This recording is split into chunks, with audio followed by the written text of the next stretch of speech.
What's up, everybody? It's Kelsee Briana J here with a video on the new Natasha Denona Biba palette, and I'm so excited to be doing this video for you guys because, as you all know, I am a huge Natasha Denona fan, and I have all of Natasha Denona's eyeshadow palettes that she's launched thus far. If you guys have not seen me ranking my Natasha Denona palettes, make sure you check out that video, and I'll talk more in depth about what my favorites are. But I also have a pretty extensive collection of Natasha Denona videos, so make sure you check those out as well. And I've pretty much done a video on every palette that she's ever launched. So you all already knew. You already knew I was getting this palette. Please excuse my voice. I don't know what keeps happening to it. I really don't. But I feel like it's giving me a little bit of like a raspy, sexy edge. I don't know. That's what I'm telling myself. But let's go ahead and jump into it. Here's the packaging for the Biba palette. This is an all new, all neutral palette. Here's the actual palette. It's in this very hard plastic. On Sephora's app, it does not mention that this palette is limited edition. But if I find out that it is, I will insert that information down in the description box. And it says all neutral Natasha Denona Biba palette. You guys already know Natasha Denona's palettes are very pricey. We all know that before she even said she's coming out with a new palette.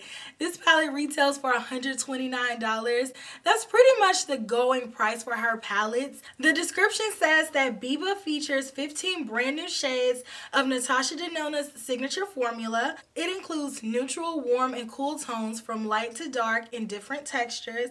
This eyeshadow palette is very user-friendly and covers a shade range that varies from mauves, burgundies, and browns to warm grays and black. But before I open up the palette, I quickly wanted to mention that I recognize the name Biba from Kevin Aquan's Making Faces book. This, I hope that you guys can see it. This is his Biba look that he did on Kate Moss. And in his book it says, beginning in London, the Biba look, which was named for a woman's clothing store, ultimately found its way into every fashion magazine of the 60s. A mixture of a silent screen star and romantic gypsy, she was most often seen in photography by Sarah Moon and Deborah Tuberville.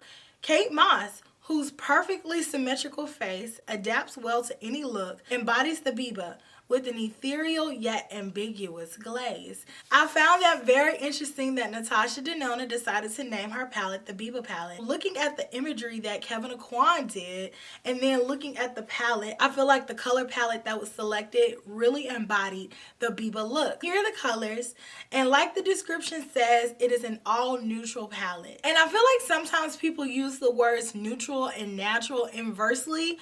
Those words are not synonyms. Just because something is neutral doesn't mean it's natural. This is definitely a neutral palette, but it is not a natural palette. You can get all of the drama that you want from this palette if you take it there. This palette has a mirror in it, and as you guys can see, there are 15 different shades. There's a mix of finishes here, so we have the mattes and we have the shimmers, and we have a color range from light to dark, so you're able to do a few different looks like I'm going to do in this video. I actually am going to do 3 different looks using this palette, but I feel like this palette was comprised in an organized manner, so each row, in my opinion, tells a story. But in this palette, there are a mix of warm toned and cool toned eyeshadows. I think the first 2 rows are pretty warm toned. The last row is the cool toned row of the palette. In my opinion, the warm tones in this palette dominate, but you are able to mix the cool tones on the bottom and the warm tones at the top to get a different type of effect. Natasha Denona says that all of the colors in this palette are brand new. I did find a color repeat. The color right here, Cocoa.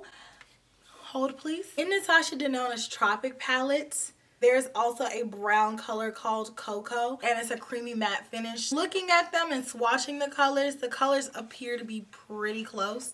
Can you see that very subtle difference in color? Like, it's super subtle. The one on my pinky is from the Biba palette, and the one on my ring finger is from the Tropic palette. But I feel like they're pretty much the same color. They're just very subtly different. Other than that, I think all of the colors from the Biba palette are new. But I'm super excited to play with this palette. I'm going to do 3 different looks like I said, and I'm going to bring the camera all the way close like you guys like it. And I'll show you 3 different ways you can use this palette. But I feel like the 3 different techniques that I demonstrated in this video can be interchangeable with the colors. So you can take those techniques and implement them with different colors in this palette and other palettes, even if you don't want to get this one. So I hope that you all enjoy.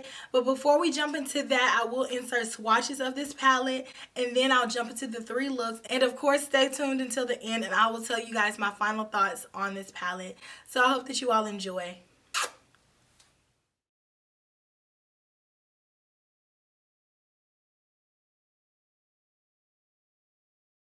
So first, I'm going to take the color Tusk with a Tom Ford number 13 blending brush. And I am going to fluff this all over my lid. Now I'm going to take the color Prairie with the same brush. And I am going to apply this above my crease as my transition color. So back and forth and buff this color out. Now I'm going to take the color Cocoa in the same brush. And moving down ever so slightly, I'm going to lightly apply this color directly in the crease. So right here on the very outer crease, I am applying the majority of the color and then blending it inwards. I have that blended out. So now I'm going to switch to a flat shader brush. This is a MAC 242. And I'm going to take a little bit of the color Monroe. I have a small slither here. I am going to apply this color underneath my brow in this little slither that I have open, and this is going to be my underbrow highlight. Now I'm going to take that same color and same brush. I'm going to pop that on the inner corner. Same brush, and I'm going to take the color Rustic, and I am going to apply this on the lid. So just pack that color on and then bring it up towards the crease. I'm going to stop it about here.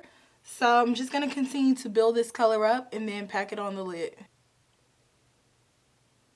I did get a little bit of fallout, so I'm just going to dust that away. Same brush, I'm going to take the color Rayon, and right next to our lid color, I'm going to pop this color on. Be sure to apply this on the lid and bring it up towards the crease. So I'm just packing this color on.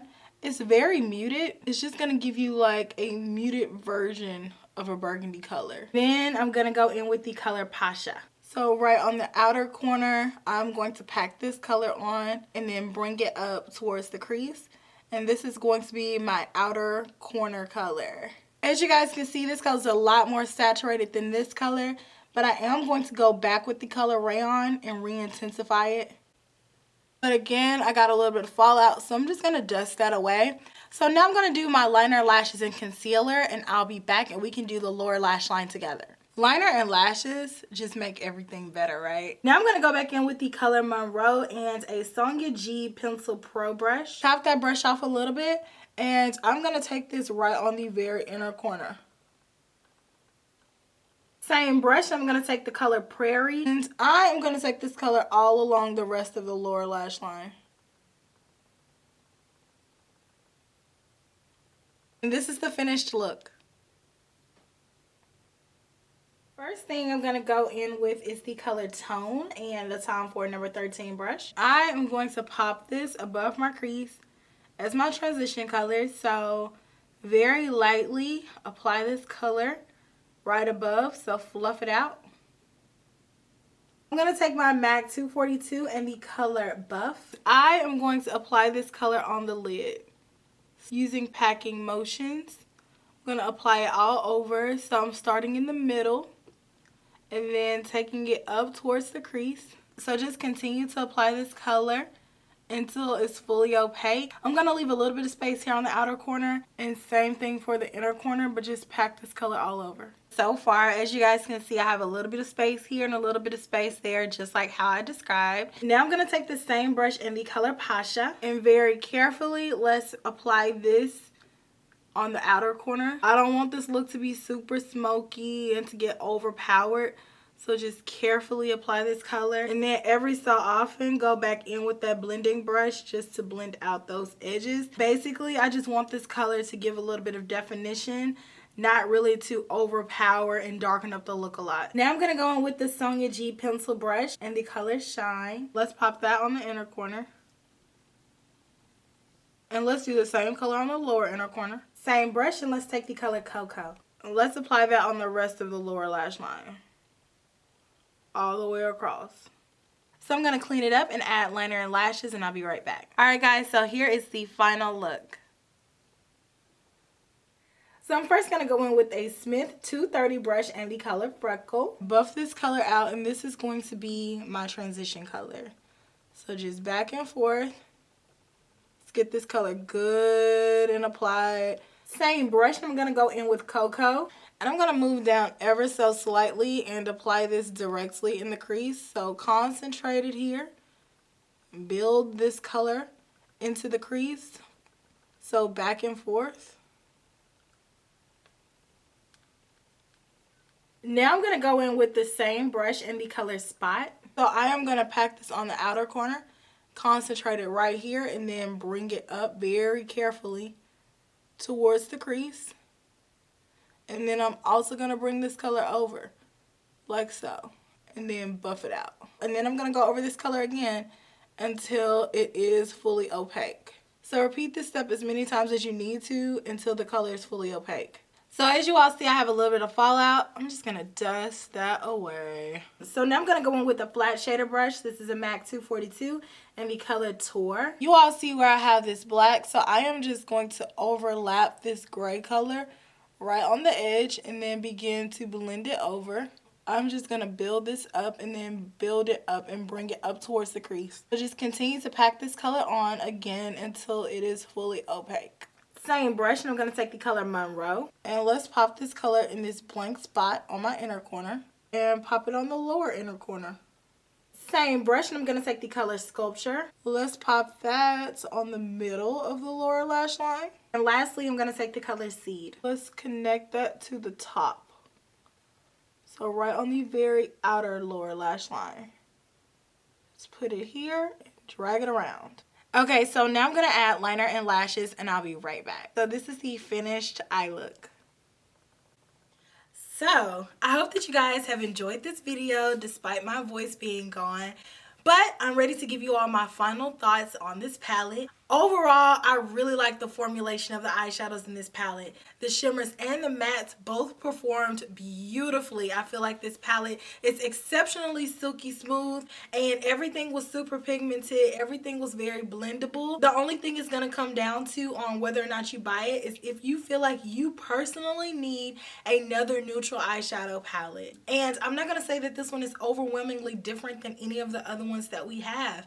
It's just it has all the colors here. You can do warm and cool toned looks, and it has a mix of finishes, and you know that these eyeshadows are going to perform. If you want to characterize this palette, I would say that it's a basic eyeshadow palette. This is a palette that you can build the fundamentals of an eye look with. For me, I would use this palette with another palette. I feel like this is a foundational palette. If you're a makeup artist and you're needing a palette to put in your kit to have those transition colors and deepening colors and all of the basics, then this is a great palette to start with if you have a little bit of money to splurge. However, if you're a person who has a few different brown eyeshadows and you're set, I'm not gonna say run out and get it, but I will say this is a great starting point for those of you all who don't have a lot of neutral eyeshadows. I really like this palette. I feel like it's a good worker palette. It's a workhorse palette because it has the cool tones, it has the warm tones and the neutral tones in order for you to create and build those beautiful eye looks that you see. So let me know your thoughts on this palette. Let me know your thoughts on having a basic eyeshadow palette in 2019. Do you feel like your collection needs it? Does your collection need a revamp? Let me know your thoughts on it down in the comments section. I will talk to you all in my very next video. Smooches. Bye.